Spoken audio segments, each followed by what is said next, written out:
Hola, hoy es miércoles 12 de junio.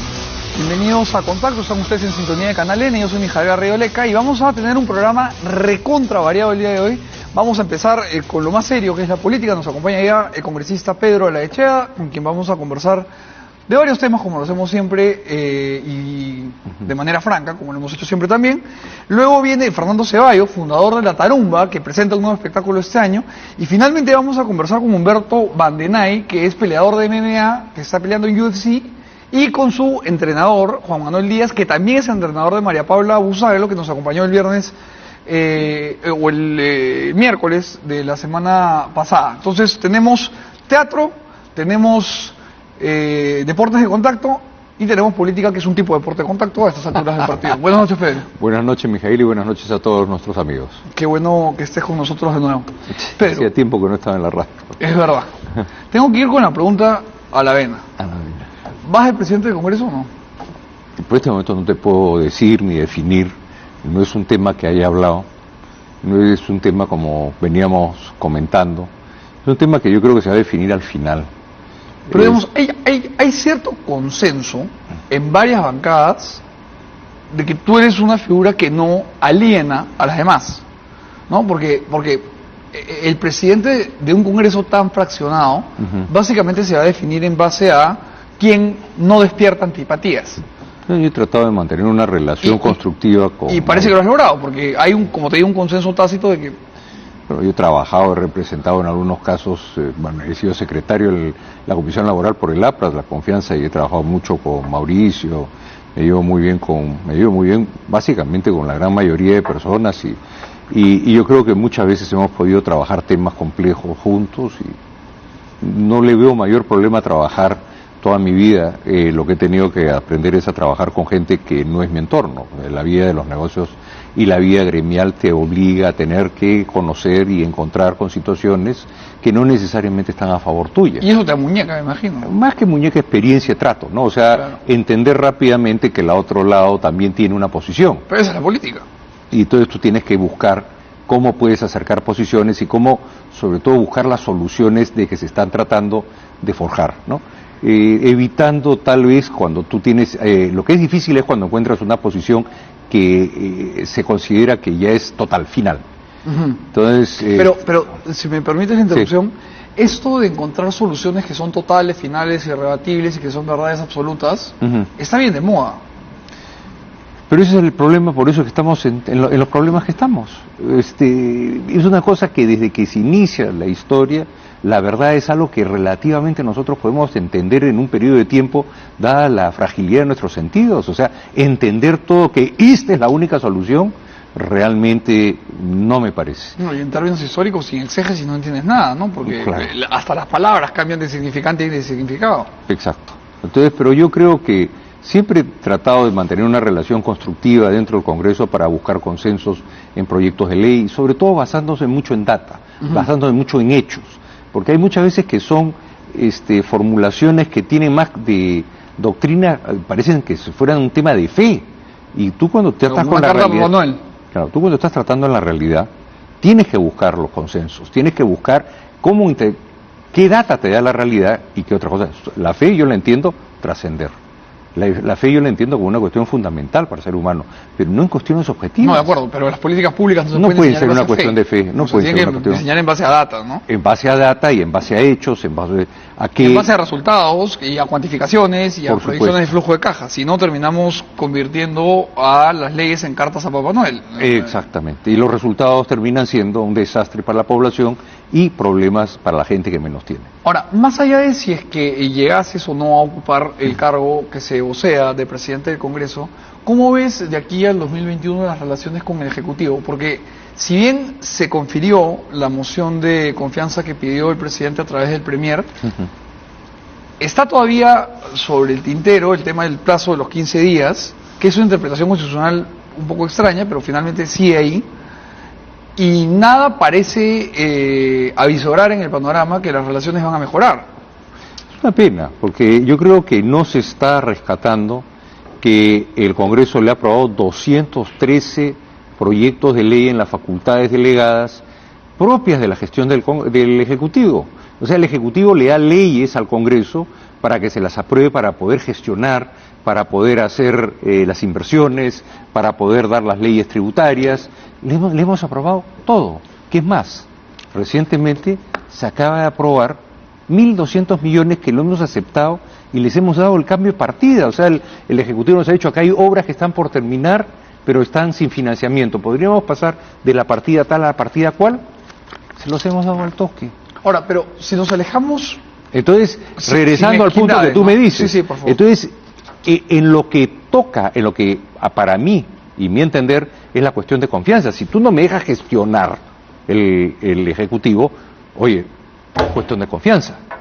Pero el tema constitucional es exclusivo del Congreso. Es un tema de largo plazo, de estructura. Está absolutamente claro en el segundo párrafo del artículo 206 de la Constitución. Por eso yo voté en blanco. Yo no voté ni a favor ni en contra, porque para mí no era un tema de discusión. Ahora, y el otro tema, si me permites abonar en la discusión, es que ustedes no están sujetos a voto imperativo. Entonces, difícilmente otro poder del Estado, no personifiquemos en el señor presidente, puede decirles, voten ustedes estos proyectos así. Y además, los proyectos mismos son proyectos que realmente no los entiendo. ¿Qué cosa es lo que se busca? Mira, todo el mundo habla de la inmunidad parlamentaria acá, la inmunidad parlamentaria allá. Acá te traigo el proyecto de ley que trabajamos y que se firmó. Lo que pasa que tenía que ir a programarse y pasar al Pleno, en que se ponía de forma preclusiva los plazos para poder que una persona que estuviera inmerso o incurso en este tema fuera pasado dentro del debido proceso a la autoridad judicial. ¿Vía subcomisión y comisión permanente? ¿O no, sino de ética. Tú tienes que ir a ética y el debido proceso, a la persona que tú acusas puede defenderse. Por supuesto. Puede ir con su abogado y defenderse. Como lo hemos visto varias veces. Además. Claro. Eso de ahí tiene que nuevamente programarse y pasarse al Pleno. El Pleno, a veces pues la gente del Pleno, comenzamos a las 9 de la mañana y terminamos a las 11 de la noche y no pasan. De repente hay un proyecto en el cual todo el mundo quiere intervenir y nos damos 4 o 5 horas. Entonces tampoco el Pleno puede tener 70, 80 proyectos, porque sería cosa que se presente este proyecto, de acuerdo, y así nos podríamos, a esa velocidad podríamos estarnos demorando 8 o 9 horas para aprobar cosas. Entonces todo esto tiene un proceso, o sea, no es que simplemente, este es culpable, entonces llamas a la gente de seguridad, sáquenlo a patadas a la avenida Bancay. No funciona así. A la gente le encantaría. A la gente le encantaría, pero el debido proceso es el debido proceso, pues son garantías que nos da la Constitución. Al más culpable tienes que darle las garantías de poder explicar y poder decir y poder manejar su defensa. Entonces yo creo que... Ahora, perdón, Pedro, que te interrumpa de nuevo. Me has hablado de una de las reformas, la de la inmunidad. Sí. El resto... O sea, no se tiró al fondo el tacho. Se trabajó y se cambió el reglamento. De acuerdo. Ya, iba en camino, se lo tenía que pasar al Pleno. Pero me dices que las demás, hay unas que no entiendes. Yo no entiendo la de género. No la comprendo. O sea, ¿preferimos hormonas a neuronas? Mira, como dijo hoy día de una manera muy clara el congresista Mauricio Mulder, muy bien. En la segunda ronda o en la segunda vuelta de la elección que ha pasado, la izquierda, manejado por una mujer, prefirió votar por un hombre y no por una mujer. ¿Qué pasó ahí? ¿No era una cuestión de género? No era una cuestión de género. Ahora, para problematizar el argumento, y te repito lo que la otra orilla plantea solamente para escuchar qué tienes que decir, lo que se dice es que en términos de equidad de género se ha logrado en nuestro país tener islas de equidad completa, básicamente en las ciudades de la costa y en la empresa privada, en donde ya la competencia es absolutamente libre.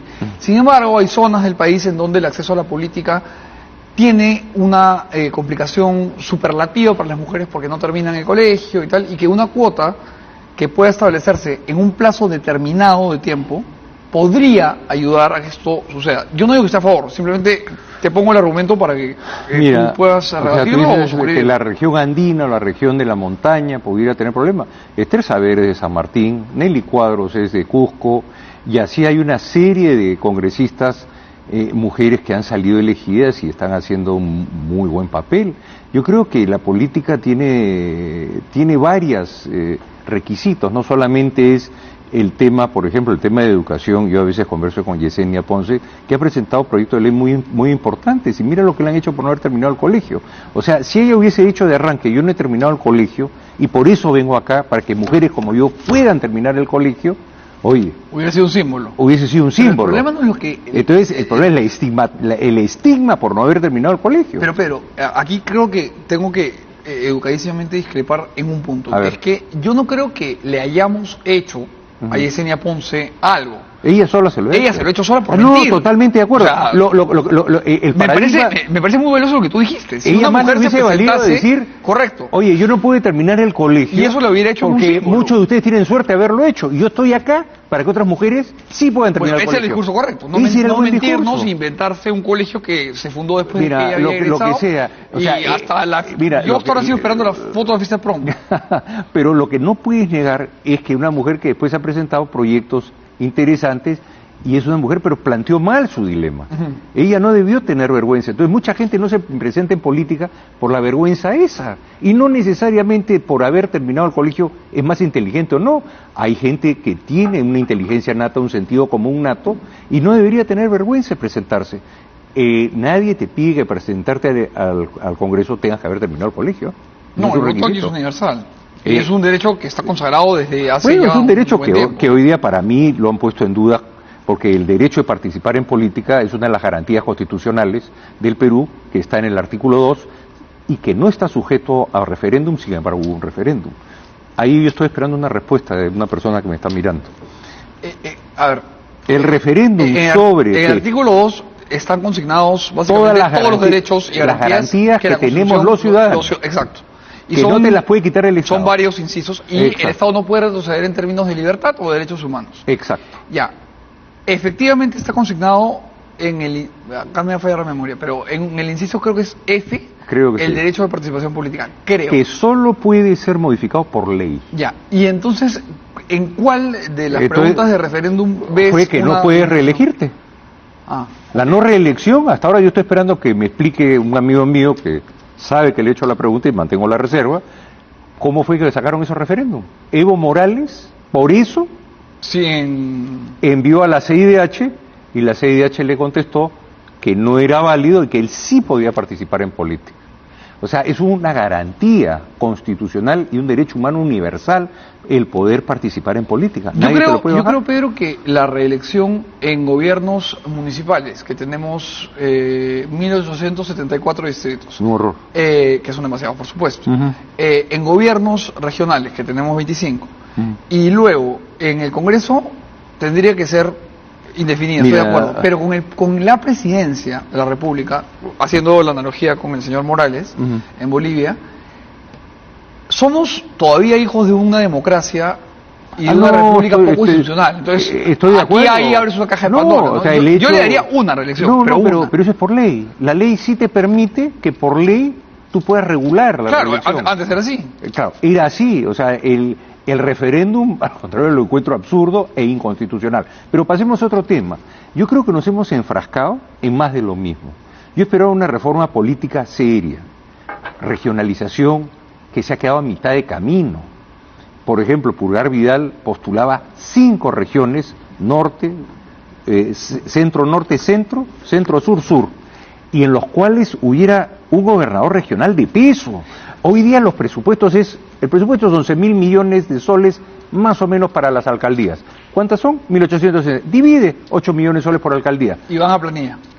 Iban a planear. Entonces, ahora, la frustración de la población debe ser tremenda. Es y lo sabemos. Tremenda, ahora, porque no hay forma que se ejecute nada. Al gran geógrafo peruano, quizá el más importante de todos, Pulgar Vidal, y él además desarrolló una teoría que no sé si suscribes, pero las 5 regiones que él planteaba tenían además otra virtud, que eran horizontales. Claro. Y esto generaba una geoeconomía que permitía un engranaje entre costa, sierra y selva, y planteaba tener 5 puertos y rutas de penetración que le hubieran dado una lubricidad a nuestra economía que jamás la hemos tenido. Y los chilenos están haciendo un tren de Santiago al Paraíso, mientras nosotros seguimos peleándonos. Mira, además hubiese generado lo que estamos tratando de buscar es una solución política. El Perú económicamente relativamente tiene su balance de pagos en orden, tiene su déficit ordenado, tiene sus exportaciones andando. Lo que es increíble, hemos batido récord en exportación, pero lo que siempre hemos postulado desde que estaba en la Sociedad Nacional de Industria, las exportaciones son importantes para el país, pero no generan crecimiento. La única que genera crecimiento en el Perú es la inversión. Y cuando se decía, no, es que por el precio de los minerales, como dicen pues, nuestros comunistas locales, y no es por ahí que va la cosa. Lo único que va a generar la exportación es una mejora del dólar, y la mejora del dólar lo que va a hacer es subir las importaciones. O sea, se neutraliza. Lo que claramente da el desarrollo es inversión y la demanda interna. Y eso genera consumo. Pero regresemos al tema político, porque acá el problema es político. Hoy, de todas maneras. De todas maneras. Entonces lo que tú tienes que comenzar a hacer es los votos uninominales. O sea, no es lista cerrada, lista de acá. Primero, al hacer una lista uninominal, obligas a que el partido sea nacional, porque tienes que presentarte en todas las localidades. Entonces tú, por ejemplo, estás en la localidad de lo que puede ser un sector de Piura. Ajá. Y tú, con los otros dos partidos que han logrado posicionarse nacionalmente, compiten entre los tres por ese lugar como en Estados Unidos. Es gobernador contra gobernador. No hay una lista que viene. Los diputados es lo mismo. Son los diputados republicanos contra los demócratas. Iguales en Alemania, iguales en Inglaterra. Por ejemplo, el distrito donde yo estaba en Oxford estudiando en Henley, tú ibas y estaba, eso se llamaba Bucks, B-U-C-K-S. Y ahí estaba el laborista y el conservador. Buen nombre para ganar plata, además. Bueno, ahí ellos iban a la elección. Eran 2 personas a la elección. Y cada distrito electoral generaba... Bueno, así empezó su carrera Churchill, con un distrito electoral. Claro, él tenía un contendiente. Correcto. No es esta lista que tú sales por Lima y el peor enemigo tuyo es tu compañero de bancada. Es absurdo. Entonces comienzas a tener un voto en que la gente sabe quién fue que te votó. Lo que queremos saber, ¿a quién represento yo? Entonces, cuando el voto es de distrito uninominal, tú vas a conocer quién fue el que votó por ti. Usted comienza a ver... Se desarrolla esta cultura que hay en los Estados Unidos de mandarle cartas a tu senador. Por supuesto, pero ahí sí los congresos son de 578, 580 2 cámaras. Congresistas.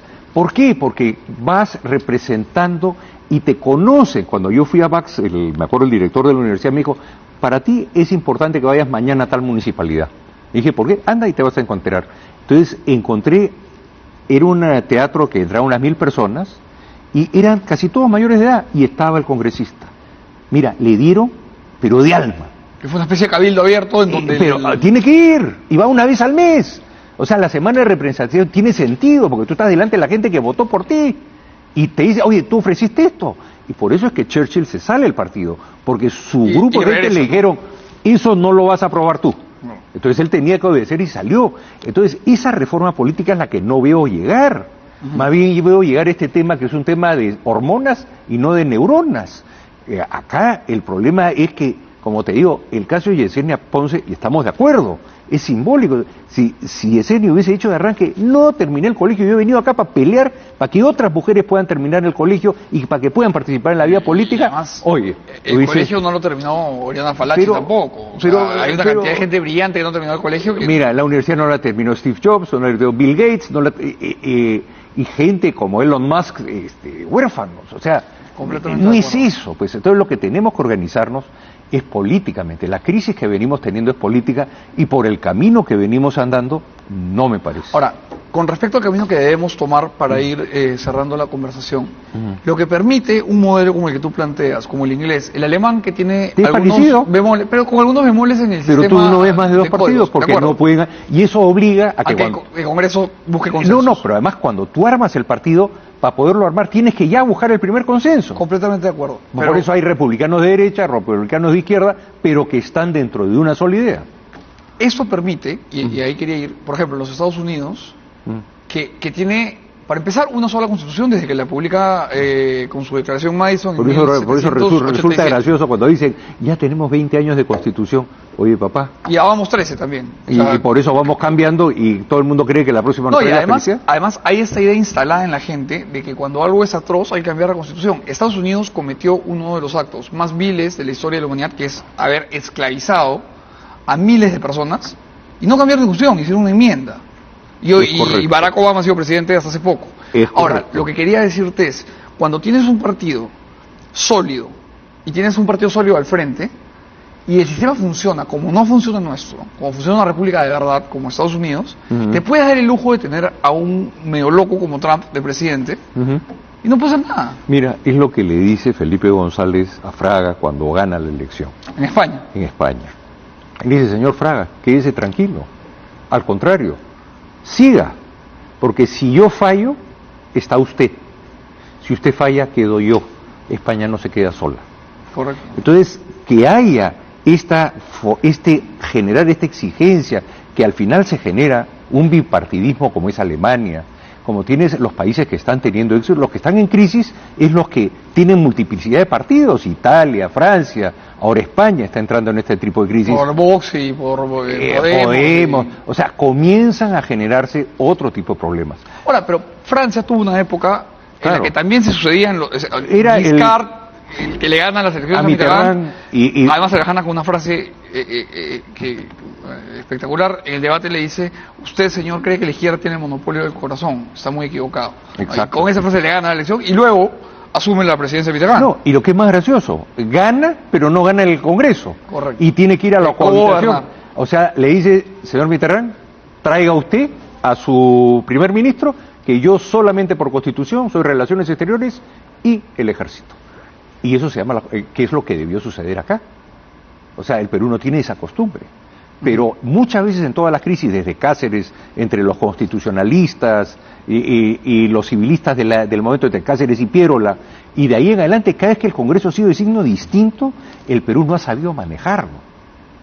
En Francia aprendieron a que el que tiene el Congreso es el que tiene la Junta General. Bueno, en el Perú, el Congreso y el Ejecutivo han tenido malas relaciones desde su nacimiento. El primer presidente del Perú, que lo nombra la primera Junta de Gobernación, que fue Riagüero, terminó en Trujillo porque el Congreso lo vacó. Este jueguito viene desde 1823. No hemos sido capaces de resolver lo que los franceses han logrado. Con sus 5 repúblicas, ojo. De acuerdo, pero al final han encontrado una solución vivible. De acuerdo. Que el que gana el Congreso es el que ganó. De acuerdo. Pedro, termino con una pregunta que es fundamental. ¿Vas a apoyar con tu voto estas reformas que ha presentado el Ejecutivo? Mira, tal cual están, porque hablan de no modificar esencia. Entonces te hago la pregunta esencial. Mira, yo no estoy de acuerdo con el proceso mismo. Ya la mayoría lo ha tomado, porque si tú votas a favor o en contra, estás adentro del proceso. Yo voté en blanco porque no llegué al extremo del Pastor Rosas, que se retiró, y me parece que hizo lo correcto. O sea, a mí no me viene a forzar nadie en mi fuero. Yo me quedé con el resto de la bancada y al final me di cuenta que Julio lo que había hecho era exacto, o sea, defender el fuero. O sea, si tú quieres enmiendas constitucionales, vamos a discutirlas. Además, no puede ser que un grupo de 10 personas tenga la sabiduría de lo que está pasando en el Perú y esté dando la receta. Y como te digo, hay 2 o 3 de los proyectos que me parecen inverosímiles. Correcto, lo hemos discutido aquí harto, Pedro. Te agradezco muchísimo por haber venido. Siempre es un gusto conversar y discrepar alturadamente cuando toca. Encantado, pero créeme que en el tema de Yesenia tal vez me expliqué mal, pero estoy de acuerdo contigo. Ella ha podido hacer sus cosas de otra manera. Te entendí perfecto. Si hubiera dicho lo que tú has dicho esta noche, claro, de repente hubiera terminado siendo ministra. Muy probable. Pero lamentablemente nos mintió. ¿Por qué? Por el complejo de no haber terminado el colegio, que no debería ser un complejo. Señores, ha sido Pedro de la Echea, congresista de la República. Dicen algunos que futuro presidente del Congreso. Vamos a dejárselo al azar porque todavía no me quiere responder. Espero que me dé la primicia en su momento. Y hacemos un corte comercial. Cada día su afán. Vamos a hablar de la tarumba, que creo yo es el mejor circo peruano, y vamos a ver qué trae la tarumba este año. Viene Fernando Ceballos, que es el fundador y el padre de este grupo maravilloso de artistas que trabajan con tanto ímpetu por traer arte a nuestra ciudad. Corte y volvemos, no se muevan.